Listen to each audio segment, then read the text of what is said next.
It really felt a lot like my first win in Pocono, and kind of that same thing, because how big that first win was to me. And once you get that first win, your goal changes to winning a championship. And I remember those laps there, and my foot would shake on the way down to put the throttle down, and my foot kept shaking, and started doing that again. I was like, oh my goodness, it's been so hard, and such a long road to get here, and been so close, and had that feeling of defeat, and man, it stings. It hurts a lot, and the last thing you want is to have that feeling again. But yeah, I felt so confident going into this week that we were the car to beat.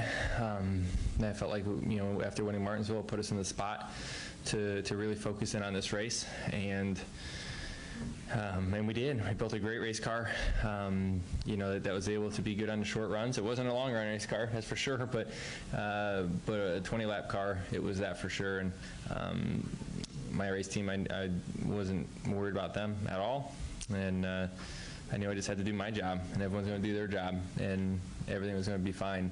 Either way, everything was going to be fine, but I felt confident and relaxed that today was going to be a good day.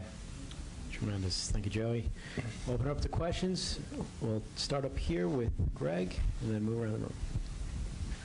Hey, Joey. Congratulations, Greg Ingolauda week. I know it's got to be a great feeling, but did Martinsville at all flash back to you in those laps when you and Truex were running pretty close together? And I know there was a little bit of contact. Do you have time to think of that kind of stuff, that maybe, he could end this right here, or did you guys work it out well enough that you knew that nothing like that's going to happen? Well, you never know, right? You never know, but honestly, as a competitor, you have to keep that stuff in your mind. Everyone says, put it out of your mind, but you have to think about it. You have to make the right decisions and be smart about how we were going to race each other. And he raced me hard. He raced me the same way that I would have raced him. We ran each other hard and tried to, but there's nothing dirty, everything was fine. So I thought the three competitors that I was going against this week, it was maybe one of the coolest parts about this whole thing is that we went up against the best of the best. No one was in there by accident, and to beat the best, I guess that's what makes this championship feel so good. And I told my interior guy, Daniel Lynch, when I got in the car, I said, I'm getting in as a driver and getting out as a champion. And we were able to do that, so what a great feeling. Jerry? Jerry Jordan, KickingTires.net and PRN. On the final lap, when you were coming to the checkered flag, I've got your radio recorded, and you were pretty calm the whole last 15 laps, didn't say anything, let out a huge yell as you crossed the checkered flag, got the checkered flag. But what was going through your mind as you were going taking the checkered flag and then going through the cool down lap there? Hey, you're just doing your job, and you're just trying to maintain that intensity and be perfect. That's what you're trying to do. And it's funny, TJ, my spotter, he's usually pretty relaxed. He doesn't really get too far. Even in Martinsville, when we were coming across the line, he never stopped. He's kept spotting and he's relaxed and all. And I could tell in his voice he was getting excited. It was ramping up as we were going, and I was getting excited. And man, it's just right around the corner. And I tell you, it was incredible. It's just it takes us the whole team to do this, and you think about everyone that's at the shop that built this thing, and the heart that everyone's put into it, and the time away from their families, and what a motor. And I didn't even talk about Roush Yates. What a motor, and putting Pennzoil on it too. Man, that thing was hot. We were in that thing hot, and she survived. I was nervous about it. That was something. So proud of the effort that.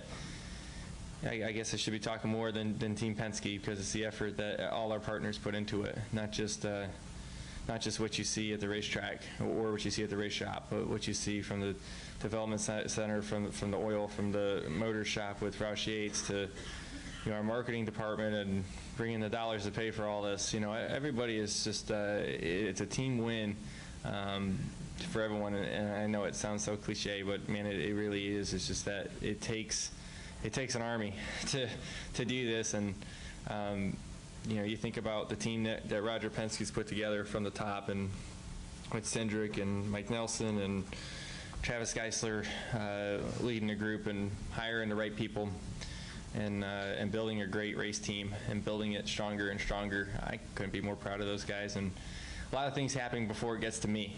You know, a lot of big decisions are made, but before the driver even knows what's going on a lot of times. So, you know, they should be super proud of themselves, which I'm sure they are. But what a great race team from the top down. Go to Bob. Bob Puckers, ESPN. Joe, you said long road to here, 10 years in the Cup Series. When did you go from the driver who people could push around to the fearless driver you are today? Oh, you tell me. Honestly, I guess I just felt like I'm back to where I was growing up. As a kid growing up, I was an aggressive racer, and I was able to win a lot of races. And I got humbled pretty quick. I guess humbled is a word. I don't know. I got beat up. I got pushed around a lot. I wasn't fast. Didn't have no respect. That I think beats up on your confidence pretty quickly. And you have to, kind of dig back inside. And every sport's a mental sport, so you have to really figure out how to be strong again and dig out of holes. And I said it after the race in one of the interviews, but the opportunity to make mistakes is one of the best things that can ever happen to you. And I made a lot of mistakes in front of all of you, and things I shouldn't say or whatever it was, but there's no regrets either, because that's formed me to the man I am today. And if it wasn't for each and every one of those mistakes, I wouldn't be sitting here today. So, and I wouldn't have the people around me either that surrounded me. So, God teaches you many lessons sometimes the hard way, but I wouldn't take any of them back. Even if we didn't win today, I wouldn't. Go ahead, Jacob. Jacob Seelman, Speed Sport. Two for you, Joey. First, Thursday during media day, you said you were the favorite. You called your shot and you backed it up. What was it that, through all of this all week, has made you so sure that this was going to be the final outcome? I think there's quite a few things. You can't just be confident and say it, because then it's just kind of BS, right? You have to believe it inside. And I think I see my family sitting over there, and the support that they give me and pump me up sometimes when I am feeling down. I'm still human. I'm the first one to look inside before I look outward, and so I'll beat myself up pretty quick. But I do know that we've been here before. I kept telling myself that, and it's funny.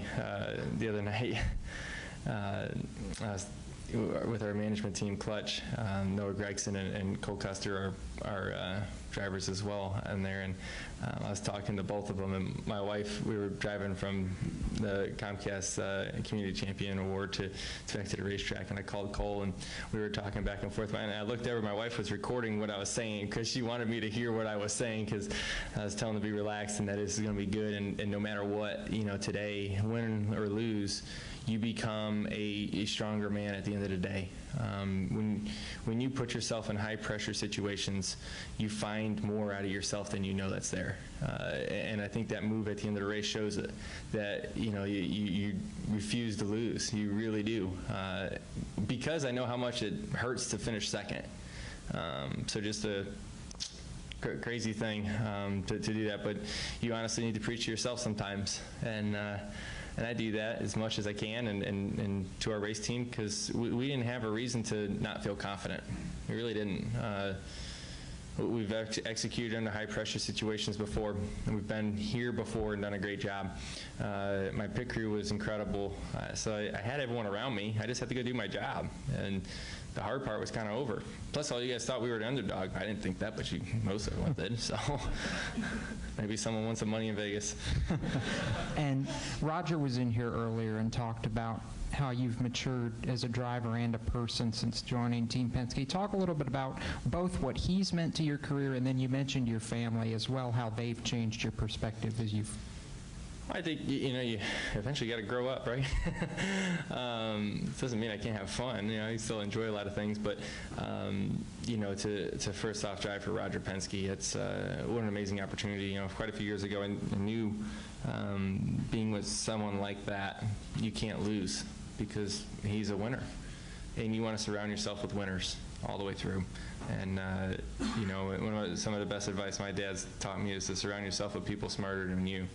And that's pretty easy for me, actually, but I might not be the smartest one here, but I sure look good and I have the right people around me. And that's not just my race team, but that's my family all the way through. Because, like I said, there's a lot of support that goes back and forth, and a lot of things behind the scenes that not everybody here gets to know about or to see, and in preparation for this, because this isn't something that I take lightly going into a race weekend. You know, there's a lot that I study and look into, and there's a lot that everybody's, you know, each individual on our race team goes through to prepare, and they got to have a support group as well. You know, we talk about my family a lot, but you know, this is a long, grueling season. You guys know. You guys come to almost every race. Most of you do. You know, Jenna's shaking her head. That's funny. We're good. We're just laughing. Anyways, but if you think about the amount of time you take away from your family and how hard that is and how stressful it is, and missing things with your kids and missing baseball games or whatever it may be, hockey games, whatever, you know, graduations, things like that. This is a commitment. This is a long season. This is not easy to do. So I think everybody, you know, has a great you know, backing from their family. My wife just did the Penske Ladies Night Out, which she does a great job honoring everybody that puts in all that time, and they have a good time for a night too. So it takes, like I said, it takes an army. Zach? Behind you, bud. Zach Atanswetti, KickingTheTires.net. You just spoke about your family. Obviously, it seemed like a very family-like atmosphere on the stage with your father there and Brittany and Hudson. You put Hudson inside the trophy. Looked like you guys had a great time. I mean, with everything that comes with the championship and that celebration, what was that moment like? You have fun with it, you know, and you know, when you see the people you love the most, I think that's when you break down the most. You know, it's you think about, you know, how much they were there for you all the way through, and through the good times and the bad times they were there, and to celebrate that moment with them is so special. And you know, the things that go through your mind, and you think about that moment Christmas morning when I walked out into the garage and saw a go-kart in there, and that was the beginning. That was it. All I wanted to do was drive from there out, and my goal was to be a NASCAR champion, and it took so many years and so many people and so much commitment from everybody to do it. So all that stuff goes through your minds when you see them. You want everyone to party with you, you know, and celebrate and be there. So just it's hard to put it into words, the way you feel at that moment. Holly? Holly Kane, NASCAR Wire Service. Joey, I asked Roger and Todd this question as well, but is there any extra satisfaction in winning in the way you did? It's the first time in the playoffs that the 4 championship drivers have finished 1, 2, 3, 4. So, I mean, you really had to beat those 3 to get the win today. The 4 of you dominated the whole race. Yeah, I mean, they're the best for a reason, right? They didn't make mistakes. They all found ways to maximize their finish. You know, with some different strategies from the 18, you know, that put them in the spot to possibly win the race. There's just so many different things that happen. But yeah, we raced the best and we beat the best today. Go here to Kelly. Kelly Crandall, Racer.com. So, Joey, the numbers are going to say you had a top 4 year, but maybe to some you've kind of been either overlooked or underestimated, the underdog, whatever you want to say. So, explain why this is not an upset in a sense, and when did you feel like it, or at what point in the season did you feel like you went from being 4th best to having a shot at this championship? You know, I think, honestly, my wife can probably vouch for this as well, as we talk about things a lot, but I really, 20 weeks ago, didn't think, I thought, man, if we get to round the 8, that's pretty good this year, you know, for where we were at the time. You know, we were consistent. That's what kept us up in the points all year long. We didn't have many bad races throughout the season. But I guess just as the playoffs went, everyone rose to the occasion. You know, when everyone picked it up, we talk about it at playoff media day before the season starts, and I always talk about how you have to find another little bit inside of you to just maintain when the playoff starts, because everyone's able to get a little bit better. And then as we do that, we started running better, and we're running top fives, we're winning stages, and I'm like, oh, you know, so we're in a decent spot here. You know, I think throughout the playoffs, I don't know, you guys probably know me, but I don't think anyone scored more points than us throughout the playoffs. Am I right or am I wrong? That is correct. I'm right? Oh, That is correct. oh, that sounds good. Good. I'm glad I didn't say something stupid there. But, you know, but it goes to show that we executed under pressure, not just today or the last 5 races, but the last 10 really is when I felt like we got a shot at this thing, and probably the last 7 or so was when I felt like we had a great shot, to answer your question. Deb? Deb Williams, RacingToday.com. Joy, over here. To go back to something you said a few minutes ago about walking out in the garage on Christmas morning and seeing the go-kart and it was on. On TV, you mentioned that being a NASCAR champion had been your dream since childhood. When people ask you what you wanted to be, that was what you told them. What age did that start? When I was about 6.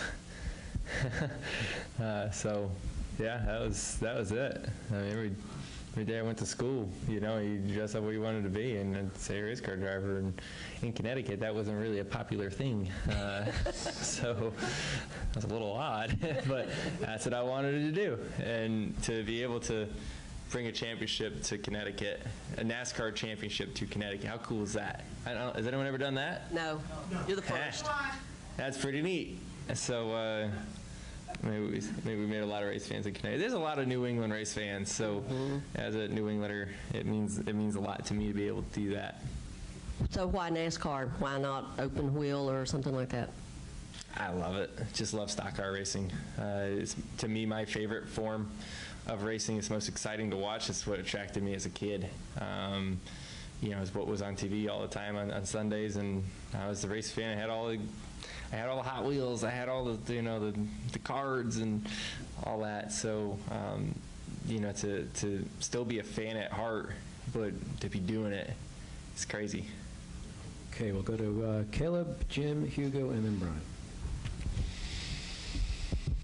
Caleb was the kicking the tires up. Now you talked about kind of the age of 6, getting the go-kart, and then having aspirations to become a cup champion. Kind of what advice would you give that younger self, knowing what you know now? Honestly, one of my favorite quotes is having the opportunity to make mistakes could be the best opportunity you ever have. And, you know, not everyone gets to drive a race car, and not everyone gets to make a mistake in a race car and learn from it and become better and have another opportunity to make a new mistake. No one has that. Not everyone has that. So not no one, but a lot of people don't have that opportunity. So that's probably one of my biggest pieces of advice, and to enjoy every minute of it, because not everyone gets to push a race car to its limits, whether it's in the local level or here in the top level. Not everyone gets to drive as fast as they can without going to jail. You know what I mean? And I got a badass job. And I remind myself that, you know, even if we didn't win today, I know how blessed I am.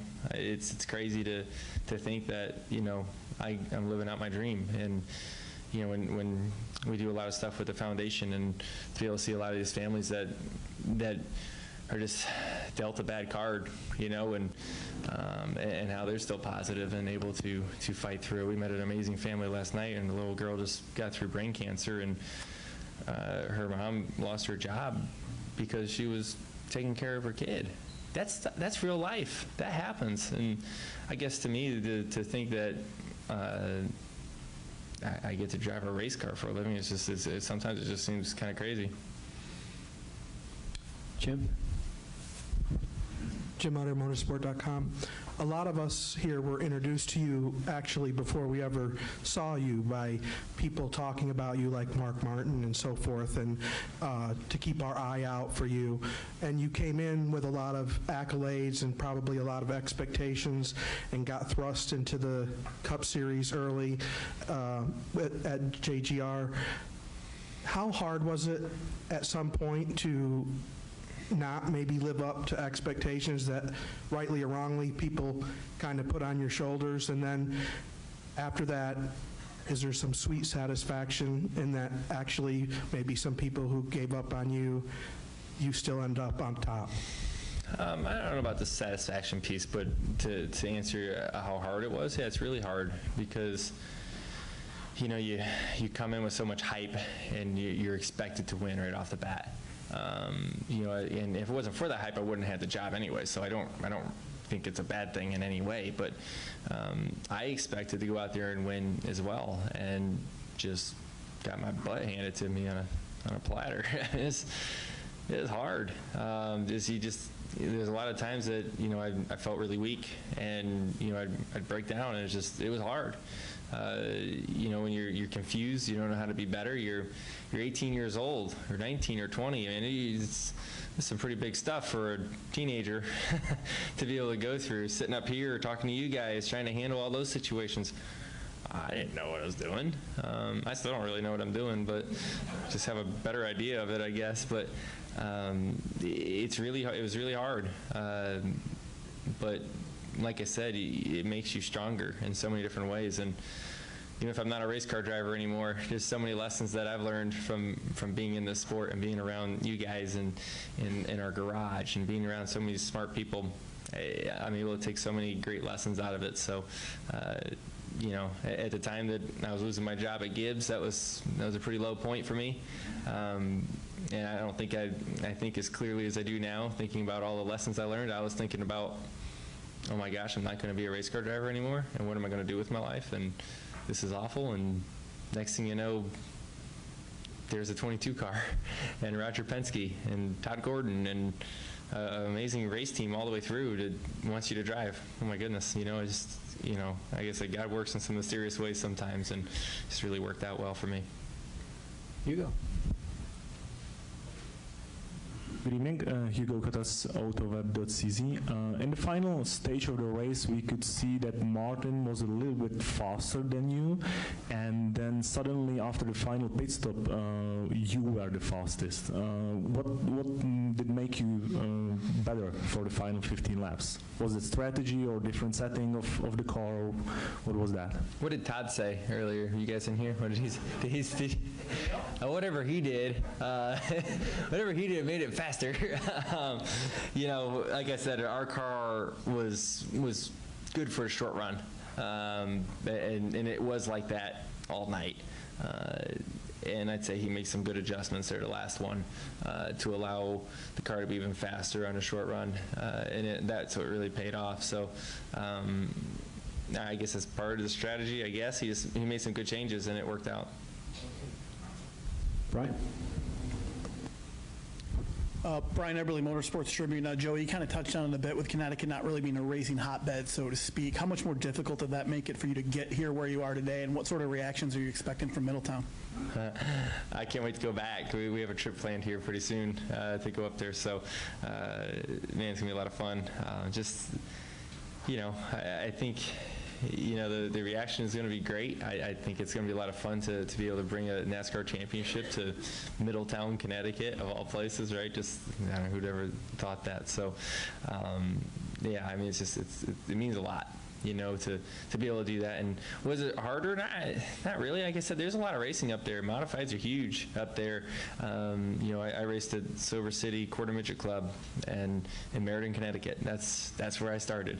And Cavana knows. Look, he's laughing back there. He knows. He's the same place. He's a little older than me, though, so we didn't race each other. But you were probably better. He's even older than today's your birthday? No kidding. Well, happy birthday. This is, yeah. Well, happy birthday, Utter. Man, any other birthdays we want to celebrate today? No? Is someone going to start singing next? Did they get you a cake at least? No? Anyways, that part is pretty neat to me. And it wasn't, you know, I don't think much more challenging there than anywhere else. Go to Dustin, then open the press box into Tom. Dustin Long, NBC Sports. I got a couple things I want to check. First off, one thing is the comment you made to Dan before the race. Is that something that you normally say something back and forth? Where did that come from? I just pumped up, man. I was pretty jacked up. I was pretty jacked up since this morning. I don't know. I just you have a routine, and I know ways to bring myself to another level now. Just as I've been around and how I get myself to feel that competitive vibe and get to that level that you need to be at to compete for a championship. And I was just there, you feel it. You feel like you're in that mode. And, I knew it was on the line. It's not like you forget about it. You like to think it's just another race, but you're racing for a championship. It's all or nothing, and I guess I just felt like I had myself where I needed to be, and I honestly felt that. And you've talked about your path and certainly the challenges in your Cup career, but to leave here in 14, to leave here particularly in 16, I mean, those, and obviously even 15, for as good as you were, not to have that opportunity, the gut punches that those were, do those go away? How did those, how painful were those, and how does one bounce back? Because for some, those can be devastating blows. Yeah, they hurt. They hurt a lot. And right when you think it's over, you got to go to the banquet and watch somebody else give the championship speech, and then it hurts again. But it's motivation to me. I try to find the positives in everything in life. There's too much negative in our world sometimes, and when you're able to just look at situations, there's always a silver lining in there. You just got to look for it. Sometimes it's hard to find it because it's easy for us to dwell on the bad stuff. But once you get past that and you look at what can make you stronger, I guess that's what it is, and it makes you not want to feel that again. It's almost like the fear of losing, is bigger than the want to win sometimes, and that's, I guess that's the way I think, but I hate that feeling, winning is sometimes just what you feel like you're supposed to do, and losing hurts a lot. Go up to the press box. Yeah, Chris Knight, CatchFence.com. Joey Pennzoil has been involved in the sport for nearly 30 years and have been associated with champion drivers such as Kurt Busch and Kevin Harvick, and they've won prestigious races, including your Daytona 500, but never won a championship. You delivered that for them today. How special is that? Oh, it's incredible. I did not know that. But yeah, just like I said earlier, the amount of resources that Pennzoil puts into this and Shell does, it's second to none. It really is. It's not just a marketing point. You know that we say we use it in our car, and use it in your car and all that. It's true though. That is honestly the oil we run is built from the engineers and working with Roush Yates and the Pennzoil engineers as well, and everyone's figuring out what we need, because not only we want to make power, but we want reliability, and we want to do it at a really hot temperature. Those are the goals that we're trying to reach with the development of our engines and oil as well. So to have a partnership that's not just from the marketing side, but it's from the racing side of things as well, is what a cool partner, and it makes it authentic for me to talk about. That's why it's so easy for me to talk about, because it's true. Anything else in the press box? Once, twice in the box? Mm-hmm. Okay, we'll wrap it up. Over here on the right to Tom Bowles. Tom Bowles, front stretch, and Connecticut. Man. So I believe, Joey, you're the first driver to miss the playoffs the season before and then come back and win the championship, I think. So I wanted to know what that experience taught you, and was there ever a point where you thought you were going to lose Todd with the way driver crew chief turnover was during that difficult season? Can you just kind of take us back to how you came from there and those difficulties to be here now? Yeah, I'd say it really wasn't the talk at all last year. We just thought that we had a very challenging year, and there was a lot of lessons we needed to learn, and we got stubborn and stuck in our ways, and we felt like this is what worked because we almost won the championship the year before, and we were the fastest car down here, and we should have won, and all this stuff, and then you go to the next season and you get spanked, and it's just to take a step back and say, okay, we need to kind of think things over. And the rebound started maybe about 4 or 5 races before the playoffs last year, and it's been a slow but steady climb back to now the top. It's just so crazy to think, but we dropped like an elevator, and we took the flight of stairs back up to the top. Man, it's just to be able to do that and fighting together with the whole race team, not just the 2 of us, but all the way through. And you make a little gain here, make a little gain here, make a little gain there. All of a sudden, man, we're champions the next year. What a fight! Joey Logano, you are the 2018 Monster Energy Series NASCAR champion. Damn right we are. Thanks for all that time. Enjoy the celebration. And get that speech ready for Vegas. All right. What are you going to do tonight? I don't know how to party, so wherever my guys go, I'm just going to tag along, and I'll let them teach me. All you need is Thanks.